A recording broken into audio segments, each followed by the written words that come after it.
운동역학 3단계는 문제 유형을 크게 두 가지로 나눌 수 있어. 하나는 외부의 어떤 힘이 작용해서 일을 했을 경우 물체의 운동 에너지와 포텐셜 에너지가 바뀐다. 이 식을 써야 되는 게 첫 번째 유형이지. 외부에서 어떤 힘이 작용해서 일을 했다? 그러면 이 식을 쓰는 거야. 두 번째 유형은 외부에서의 힘은 개입이 없는데 단지 중력과 마찰력만 작용해서 물체가 운동을 한 거야.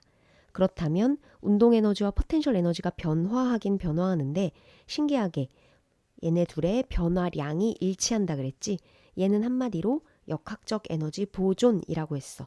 그래서 운동역학 3단계는 크게 문제 유형을 이렇게 두 가지로 나눌 수 있고 누군가가 일을 했으면 아래식을 쓰고 누군가가 일을 하지 않고 중력과 마찰력만 일을 했을 경우는 두 번째 유형의 식을 쓰는 거야. 그럼 이 문제는 어떤 유형에 속하는지 보자.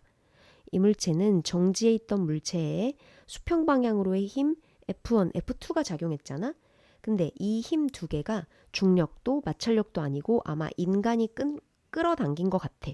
즉 역학적 에너지 보존 식을 쓰면 안 되고 유형 첫 번째 이 식을 써야겠지.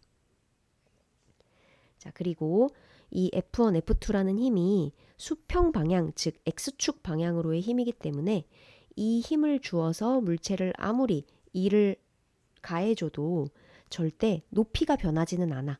즉, 포텐셜 에너지의 변화, 위치 에너지의 변화는 없는 거지. 따라서 일을 해준다고 해서 위치 에너지의 변화는 없으니 그냥 오른쪽 항을 지워버릴게. 즉, 이 문제는 아주 간단하게 요식만 따지면 되겠다.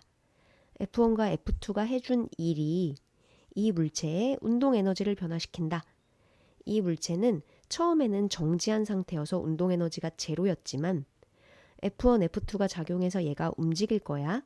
그래프를 보니 이동거리에 따라 F2와 F1의 힘의 크기가 나와 있는데 어느 순간이건 F1이 훨씬 더 큰 값을 가져. 즉 지금은 그림의 화살표가 F1, F2가 길이가 똑같이 그려져 있지만 사실은 F1이 항상 더 F2보다 크다.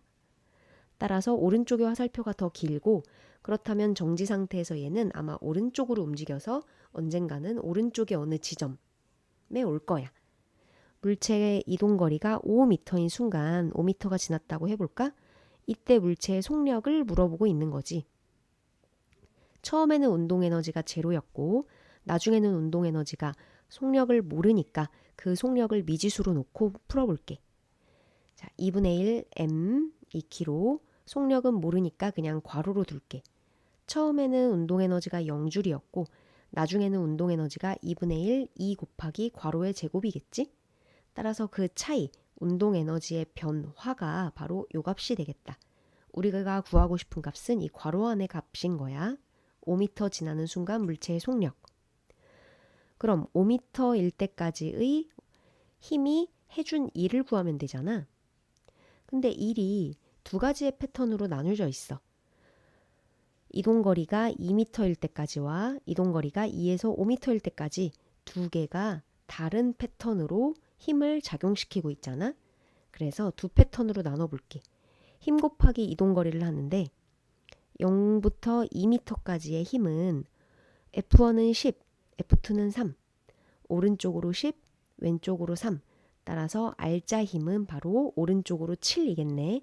따라서 힘 자리에 7을 넣고 그 7이라는 R자 힘으로 2m 이동시킨 거지. 그래서 이동거리 2. 그럼 2부터 5m 이동할 동안 2에서 5m 이동할 동안 똑같이 힘 곱하기 이동거리 해보자. F1은 5, F2는 3. 오른쪽으로 5, 왼쪽으로 3. 따라서 이 두 개의 힘이 물체한테 작용한 R자 힘은 오른쪽으로 2N이 되겠네. 따라서 힘 자리에 2를 넣고 이동한 거리는 2에서 5까지니까 3을 넣으면 되겠다. 이게 바로 힘 곱하기 이동거리, 힘 곱하기 이동거리 해서 F1과 F2가 모두 합쳐서 이 물체한테 해준 일이 되는 거지. 산수에 보면 14, 6 더하면 20, 20줄이라는 힘이 다시 20줄이라는 일이 이 물체의 운동 에너지를 변화시켰다라고 식을 쓴 거야. 5m 동안 20줄의 일을 해줬고 이 물체는 운동 에너지가 이만큼 변했다. 그때 속력은 괄호를 구하면 되겠네. 좌변이 20이니까 우변은 루트 20, 즉 2루트 5가 되겠다. 답은 2번입니다.